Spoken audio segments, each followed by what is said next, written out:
অতীতের অনেকগুলি সরকার একটা ভুল করেছে, সেটা হচ্ছে নিজের দলের লোককে দিয়ে ব্যবসা করাতে চেয়েছে।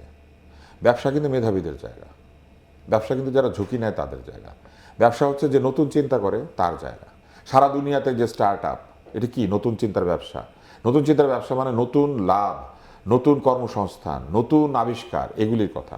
এখন আপনি বিল গেটসের কথা চিন্তা করেন। বিল গেটস মাইক্রোসফট বানাবে, বাংলাদেশ হলে তাকে জিজ্ঞেস করতো আপনি বিএনপি না আওয়ামী লীগ না জামাত না জাতীয় পার্টি, কিন্তু ওইখানে কেউ জিজ্ঞেস করেছে? ইলন মাস্ককে জিজ্ঞেস করে? কাউকে জিজ্ঞেস করে না। কেন? অর্থনৈতিক উন্নয়নের সঙ্গে সম্পৃক্ত কর্মকাণ্ডে দলীয় পরিচয়কে কখনোই গুরুত্বপূর্ণ করা উচিত না। তাহলে আপনার লোক ব্যবসা করবে, 2 টাকা কামাই করবে। বিরোধী দলের যে লোকটাকে আপনি ফিরিয়ে দিলেন, ও 5 টাকা কামাই করতো। আপনার দলের লোকের ওখানে চাকরি হতো, জনগণের চাকরি হতো। কিন্তু সেটা আর তখন হয় না। আর সরকারি সুবিধা নিয়ে যারা ব্যবসা করে তারা তো আসলে দুর্বল ব্যবসায়ী।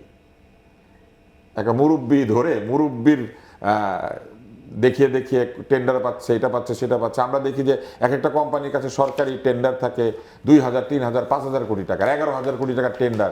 এক ভদ্রলোক কি এক কনস্ট্রাকশনের মালিক, আমরা গত সরকারের সময় দেখেছিলাম, তার কাছে নাকি সরকারের অধিকাংশ কন্ট্রাক্ট। তো এই যে একটা লোকের কাছে এগুলো চলে যায়, এতে করে দেশের ক্ষতি হয়, দলের ক্ষতি হয়, জনগণের ক্ষতি হয় এবং শেষ পর্যন্ত একটা ভয়াবহ অবস্থা তৈরি হয়। এই জন্য আমি মনে করি সরকারের সবসময় অর্থনৈতিক কর্মকাণ্ডে দলীয়করণ টোটালি বন্ধ করে দেওয়া উচিত।